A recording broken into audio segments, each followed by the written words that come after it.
Absolute carnage today in Paris. Jonas Vingegaard unveils a new fit check. This was a medium mountain stage, or hilly stage really, from Bourges to Echelons. We have a very steep last kilometre, about 11-12%. But before then, the first 130 Ks was freezing cold, rain, and crosswinds. We've got the first 40 Ks in exposed terrain. We didn't see any images of it, but when we saw the riders rolling out, it looked pretty miserable. And when live coverage started, we saw a significantly reduced group. To run you through who's in there, we have 4 Bora riders plus their leader, Dani Martinez. Ineos have Oscar only, but not Kevin Vauquelin in the group. Juan Ayuso's in there for Trek, as well as Jonas Vingegaard. So the majority of the GC favourites are in there. Bora were the main team pacing to keep the gap behind. Kevin Vauquelin was the white jersey in this group. He was on 2 seconds behind Ayuso, but with no teammates. They were ahead, Watson and Tarling, with Only. And when I tried to piece back what happened from the images and the race radio, yeah, it just split in the first 40 Ks. Vauquelin said he was in position, then got pushed back. Only had a crash. There were Danhola abandoned. There were loads of crashes. Piganzoli. And maybe he had a mechanical here because of that crash, Oscar Only. You see Tarling putting his hand saying, what's going on? Only has a mech. This changes the rest of this stage. 55 Ks to go. We're just in some soft hills here. Like, rouleurs are still surviving. And the race situation is kind of established. Like, this is a group. They have the cars behind them. Vauquelin got to 40 seconds. Only stops. Tarling waits with him. Watson stays ahead. Ineos were not concerned, nor should they really have been. They changed quickly, and then Bora start absolutely drilling it on the descent, whilst the commissaire barrages Only. And this is the fickle nature of what can happen to you. Sometimes, most of the time, he wouldn't have got barraged. I mean, he had a mechanical. Normally, you can just use the convoy and it stays there in that situation. Tarling's there pulling. Vauquelin is left alone. He tries to bridge from the group. No one's helping him. Visma are not going to try to bridge him back to Vingegaard. And yeah, Gaudu and Lenny Martinez are also not going to help him on the flat either, even if they wanted to. And then it cuts back to the front of the race. Bora drilled the descent, and then a Van Dijk's off the front, which is weird. Why is he off the front? There's a gap behind Vingegaard there. It's the kind of gap when someone's had a handling error or, I don't know, dropped the wheel. It's weird that Van Dijk was off the front. Dens is looking behind to see who's there, sees no one's there. He starts drilling it again. And it was obvious there'd been a big crash. We didn't see what happened.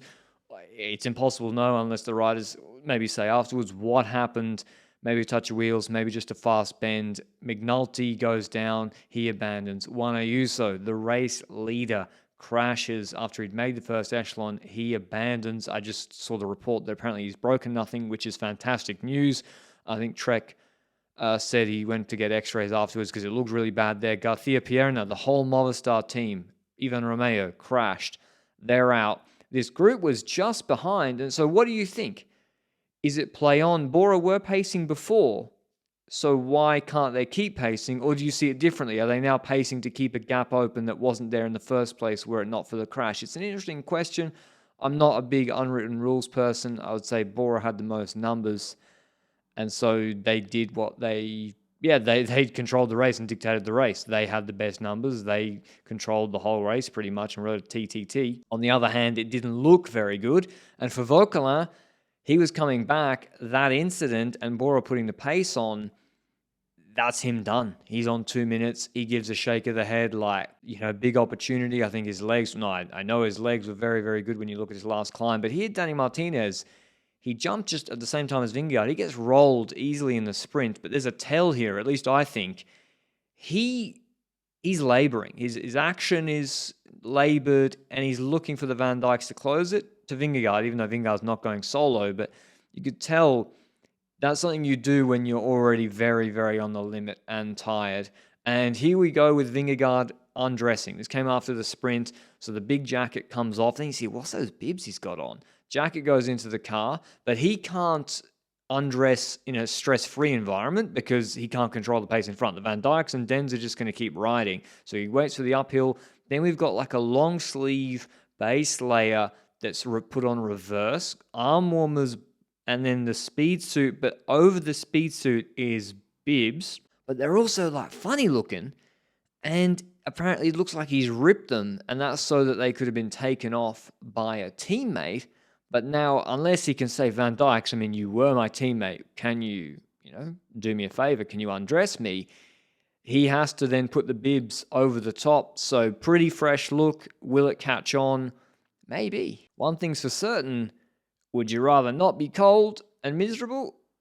I think the answer is in this situation, every rider who's cold and miserable behind, and even Danny Martinez is probably feeling the cold, they're wishing they put on more clothes. Tricky descents, wet descents coming on afterwards, and here in this valley, the Van Dijks just ruin everybody. They rip the gap open because it's mano a mano here, except for the Van Dijk. Steinhauser is riding in that valley, loses a minute. Verkelen loses a minute. Gillet comes off for Vingegaard. We go on to the last climb, which is irregular. There's little descents on it. The Van Dijks, Mick and Tim, they had an unbelievable ride today. If Martinez was descending a little bit better, maybe they could have pressured Vingegaard. Martinez was losing the wheel when they were putting pressure on the descents. Verkelen gets in a group with Godou and Martinez, and Soler drops them all afterwards. Tim Van Dijk starts to lead out. This is the last 1,300 meters, very, very steep. Vingegaard's on the one by. So he's looking like he's doing force efforts or something.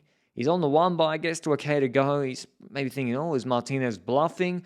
Martinez tries to keep the pace going. To be honest, Bora did the rational thing. You ride just for second on GC, and then you win Paris-Nice with the gap you have. If Vingegaard has an issue, or if he had a mech or something in the run-in, that didn't happen for them. He attacks, drops them.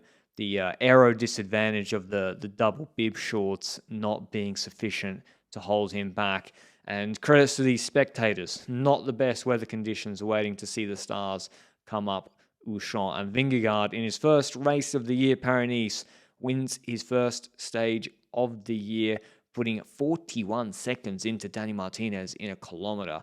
And Tim Van Dijk, 45 seconds, crazy result. Really, really big performance. Verkelen on 3:38, he's frustrated because he dropped everybody in the group behind him, and I dare say did a very quick time on the climb, but he didn't make that first echelon. Here's what Vingegaard had to say after the stage. We also had a plan. We wanted to try to go already on the second last climb, but yeah, everything was from the start just full gas racing, and all the day was just full gas racing. There was not even time to take clothes off. So yeah, maybe you can call me a trendsetter with the long pants, but yeah, there was just no time to take it off. In terms of GC, Vingegaard takes 52-second lead over Martinez with bonies and 3:20 over Steinhauser. So barring incident, 3 minutes is a lot in Paris-Nice. There's not that many hard stages to come. Verkelen, he's still probably going to come third, I would say, unless Steinhauser follows him for the rest of the week. Hope you enjoy the video. I'll see you for the recap tomorrow. Ciao, ciao.